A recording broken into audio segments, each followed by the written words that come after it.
Bonjour à tous, la communauté des ciné-doudes et des ciné-women. J'espère que vous allez bien. Ici Lucas Lastfighter et aujourd'hui je vais vous parler du film Kong contre Godzilla. Alors je vous laisse avec l'intro et on en revient.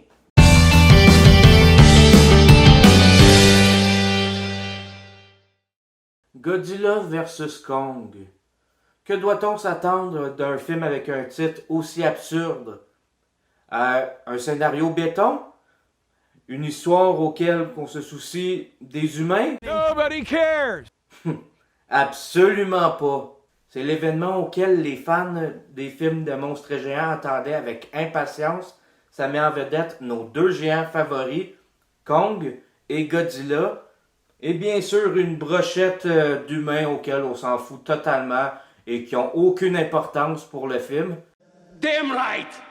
Non, sérieusement, le film met en vedette Millie Bobby Brown qu'on avait déjà vu dans le film Godzilla le roi des monstres, Kyle Chandler, que lui on a non seulement vu dans le film Godzilla le roi des monstres, mais aussi dans le film King Kong de Peter Jackson, Rebecca Hall et Alexander Skarsgård, et aussi Kelly Hotel.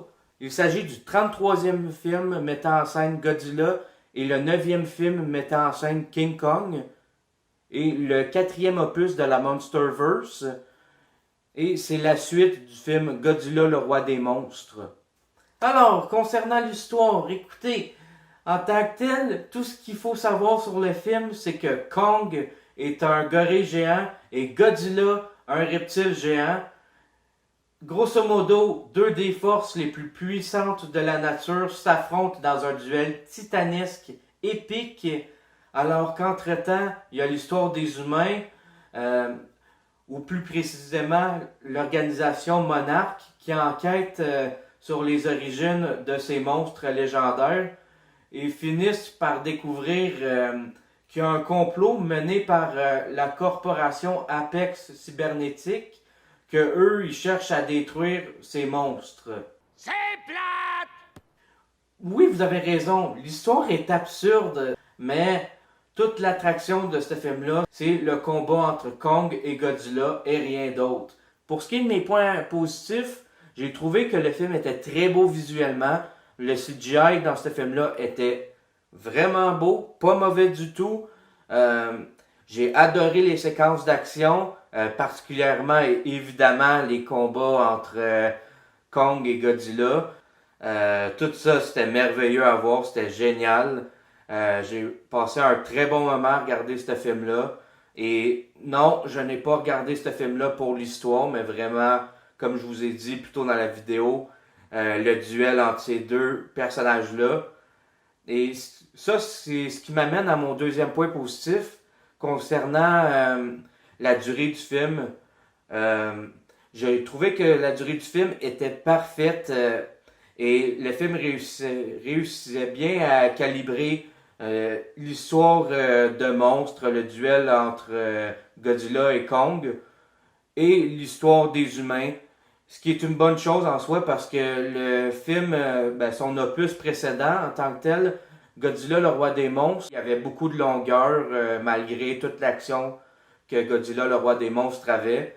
Et le film Godzilla contre Kong réussit bien ceci. Je pourrais parler des acteurs un peu. J'ai eu une préférence pour le personnage de Kelly Hotel. Dans le fond, elle, c'est une petite fille orpheline qui a été adoptée. Elle, c'est la seule pouvant communiquer et comprendre Kong.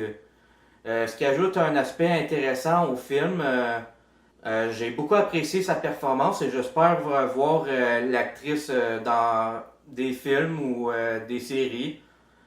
Si je pourrais parler des scènes que j'ai appréciées dans le film, là attention, cette section-ci contiendra des spoilers. Tout d'abord, j'ai vraiment, mais vraiment apprécié les scènes de combat entre Kong et Godzilla. C'était épique à couper le souffle. On voyait vraiment toute l'intensité entre ces deux titans.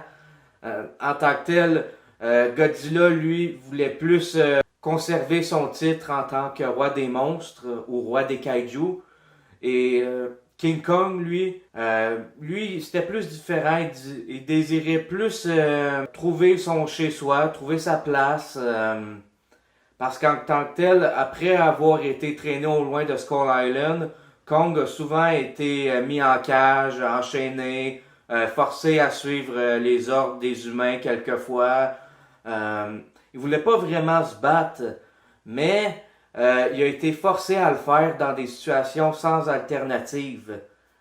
À la fin du film, Kong finit par trouver un chez-soi, ce qui donne un très bon happy ending au film et pour Kong en général.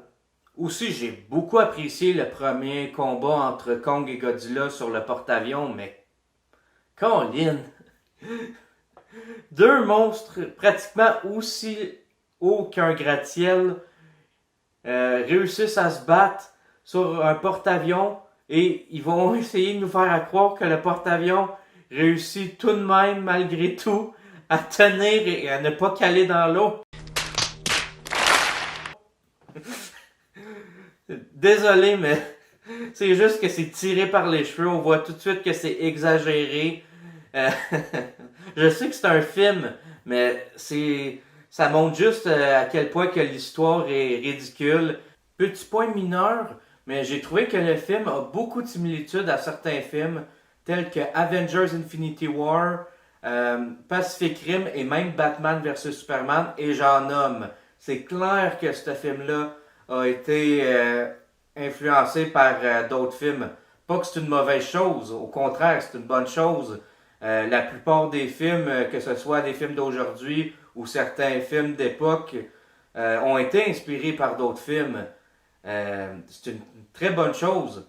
Mais c'est juste que j'ai trouvé ça un peu drôle de voir toutes les similitudes.